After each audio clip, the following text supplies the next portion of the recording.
কত ভিক্ষা দিবেন? অনেক দিন ধরে খাওয়া খাই না, অনেক খিদা পেটে। বৌমা, বিয়াম্মা, করে চাইলে হতো আইতাছি।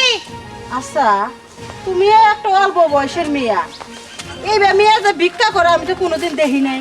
হ্যাঁ, এই জাম্মা চাই নিয়ে আইছি। চাইলেও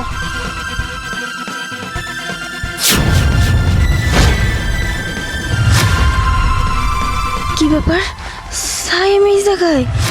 তার মানে ওর পাশে যারে দেখতাছি এটা ওর বউ। না না, আমি যদি এখন কই যে আমি ওর বউ ছিলাম এক সময়, তাইলে হয়তো ওর সংসারটা ভেঙে যাবো গা। আমি কিছুই কম না, আমি এন থেকে যাবো গা, আমি এনে থাকবো না। আমি কিছু বুঝলাম না। তুমি আইসা আমার কাছে ভিক্ষা চাইলা, আমার পোলার বউরে কইলাম ভিক্ষা নিয়ে হোক দিল, কিন্তু তুমি আমার পোলার মুখের দিকে তাকাইয়া তুমি এই ভিক্ষা গোনা ফালাই দিলা। তোমার মতলব কি? হ্যাঁ, আর তোমার এই চ্যাংরা বয়সে কি স্বামী টামি নাই, বিয়া শাদিও নাই, তুমি এই বয়সে ভিক্ষা করো?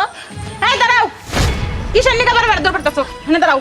তুমি ভিক্ষা চাইছো, ভিক্ষা দিছি, ভিক্ষা চাইলেও ফালিয়ে দিলে, আবার আমার জামাইয়ের দিকে দিয়ে ফেল ফেল করে তাকে আসো। দেখতে শুনতে কত সুন্দর চেহারা। এই তোমার জামাই নাই করে যে তোমার আমার জামাইয়ের দিকেই তাকান লাগলো? আর এত সুন্দর রূপ যৌবন নিয়ে ভিক্ষা করো কেন এই বয়সে?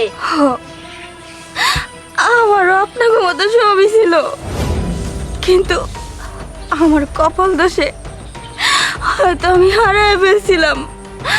আমার একটা জামাই ছিল, জানেন, ওরে ভালোবেসে আমি বিয়ে করি। আমি একটা সময় গার্মেন্টসে চাকরি করতাম। আমি যে গার্মেন্টসে চাকরি করতাম, ও কিন্তু সেই গার্মেন্টসের সুপারভাইজার ছিল। এই যে দেখতেছেন না আমার চেহারা, এখন কি সুন্দর, তখন আরো মেলা সুন্দর ছিলাম। ও আমার চেহারা, আমার সৌন্দর্য দেখা আমার বিয়ে করছিল। আরো কি হয়েছে জানেন? ও আমারে কইছিল, জানো তিশা, তোমারে তুইও কখনো যাবো না, আমি তোমার অনেক ভালোবাসি, তোমার মতো কইরা অন্য কাউরে আর ভালোবাসি না। আমার কয়দিন পরে এমনি ঘন্টা দিয়ে ওর বাড়িতে নতুন বউ বানায় নিয়ে যাইবার চাইছিল।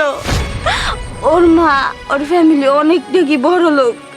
আমি ওরে কইছিলাম যে আমার হয়তো মাইনা নিব না, তোমার বাপ মা তো অনেক বড় লোক। ও কইছিল কি জানেন? ও কইছিল ওর বাপ মা মাইনা নিব। ও আমার এইটা কয়ে গেছিল যে কয়দিন পরে তোমার এইসা নিয়ে যাবো, সাথে তোমার মায়েরও নিয়ে যাবো। আমার মায়ের জমানো কতগুলো টাকা ছিল, শুধু কতগুলোও নয়, 2 লক্ষ টাকা ছিল। ওরা বিশ্বাস করে আমি 2 লক্ষ টাকা দিয়েছিলাম। সেই বেইমান পাখিটা না উড়াল দিয়ে অনেক দূরে চলে গেছে গা, আর কখনো হয় না আমার কাছে বেটা। তারপরে কি হয়েছে জানেন? আমার মা অসুস্থ, অসুস্থ হইতে হইতে না খাইতে পাইরা একটা সময় মইরা জায়গা, আমার সেইরা আমার মারাও চইলা যায়। আল্লাহ গো, আমি আপনাকে লগেরই কইতাছি কেন? আমি হয়তো ভুল করে অনেক কথা কইয়া লিছি, আপনারা কিছু মনে করেন না।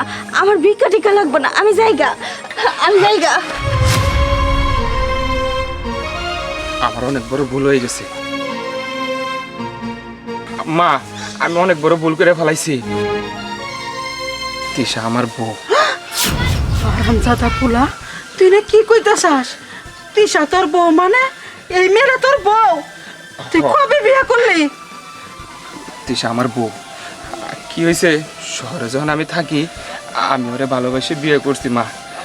পরে আমি যখন গ্রামে আসি ওরে আমি সাথে করে নিয়ে আবার চাইছিলাম, তোমার আমি বুঝাবার চাইছিলাম, কিন্তু আইসা যখন দেখি তুমি স্টপ করছো, আবার এর মধ্যে আমার বিয়ে ঠিক করছো, আমি আসলে ভয় পাই জায়গা। যদি তুমি স্টপ করে মরে যাও, আমি সেই ভয়ে তোমার কোনো কিছু জানাইনি, তোমার পছন্দ করা মেয়েদের আমি বিয়ে করি মা। আমার অনেক বড় ভুল হয়ে গেছে। চুপ কর! তুই একে একে 2টা মেয়ের জীবন নষ্ট করলি। তুই আমারে কইতি যে মা, আমি তো একটা ভুল করে ফেলাইছি, আমি যেন চাকরি করতাম ঢাকা হনে আমি একটা মেয়েরে ভালোবাসে বিয়ে করছি। আমি মা একে আমার সন্তানের দুঃখ কষ্ট বুঝতাম না, এখন আমি কি করব? কি করবেন মানে? আপনার কিছুই করতে হইব না, যা করার আমিই করবো। আপনার আর আপনার পোলার উচিত শিক্ষাই আমি দিব। সাইম, তুমি আমারে কি ভাবছো? তুমি আমারে এভাবে ঠকাইবা, আমার জীবনটা নিয়ে তুমি এভাবে সিনেমিনি খেলবা, আর আমি সেটা তাকে তাকে দেখমু? কখনোই না। আমি এইটা কোনো মতে সহ্য করবো না। আমি তো এই ফুলের মতো বউডারে আমার ঘরে তুলে নিমু। বোন, তুমি পারবা না। আজকাল তো দুনিয়া এরকম অনেক হয় বোন। সতীন সতীন সংসার করে খায়, 203 মিলামিশা থাকে। তুমি না হয় আমার বড় বোনের মতোই থাকবা বোন। আমি তোমার পায়ে পড়ি বোন, তুমি যাইও না। তুমি এই বাড়িতে বড় বউয়ের মর্যাদাই থাকবা, আমারে খালি তোমার সাথে একটু থাকবার দিও। আমি চাই না তোমার আমি খেদাইতে। এগুলো তুমি কি কইতেছো? আমি তো ভাবতেই পারি না যে আমারও তুমি মাইনা নিবা। না, আজকের পর থেকে যেহেতু তুমি আমার মাইনা নিছো, আমরা একসাথে থাকবো, বোনের মতো করে থাকবো। এক কাজ করো, আজকের থেকে কিন্তু তুমি আর আমার একা জিনিস আইনা দিবা না। এই যে আমার বোন আছে না, আমার সুন্দর ফুলের মতো বোন, ওরে সবকিছু আগে আইনা দিবা, তারপরে আমার আইনা দিবা, মনে আছে তো? কোকিলা, আমিও এত অন্যায় করছি, এত কিছুর পরেও তুমি যে ত্যাগ স্বীকার করছো, আমার শিক্ষা হয়ে গেছে, আমার তুমি মাফ করে দাও। আরে মাপ চাইতাছো কেন? মাপ চাইতে হয় নাকি? আরে সব থাক তোরা, ঘরের মধ্যে আমি লক্ষ্মী নিয়ে এসে, তুই আগেই তো বিয়া করে আর এক লক্ষ্মীর বাড়িতে এসেছিলি, 2 লক্ষ্মী একখান হয়েছে। এই শোনে কাহিনী বাদ দে, নতুন করে আবার তোকে দুজনের একসাথে বিয়া দিব। আমি কাজী ডাকতেছি, এলাকার মানুষের দাওয়াত দিয়ে নিয়ে এসেছি। যা 2 লক্ষ্মী না ঘরে যা। এই যে শুনেন আম্মা, আমার আগে বিয়ে করছিল সেইটা আমি মাইনা নিছি, কারণ আমার পছন্দ হয়েছে। কিন্তু আমার পরে যদি আপনার ছেলে কোনো কিছু করার চেষ্টা করে না, তাহলে কিন্তু একদম গলায় টিপিতে মাইরা তুমি।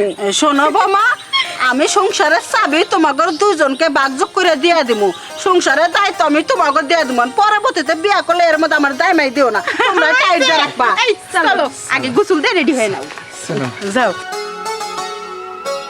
হায় রে আল্লাহ রে, আজকালও এত ভালো মানুষ আছে। আমার 2টা বৌমারে যদি আমি না দেখতাম, তাহলে আমি বুঝতে পারতাম না। আল্লাহ, তুমি এখনো আছো, তুমি খুব মহান, তুমি পারো সব কিছু জয় করে দেওয়ার জন্য। আল্লাহ, তোমার আজকে থেকে বেশি করে ডাকবো। এই কাটি নিয়ে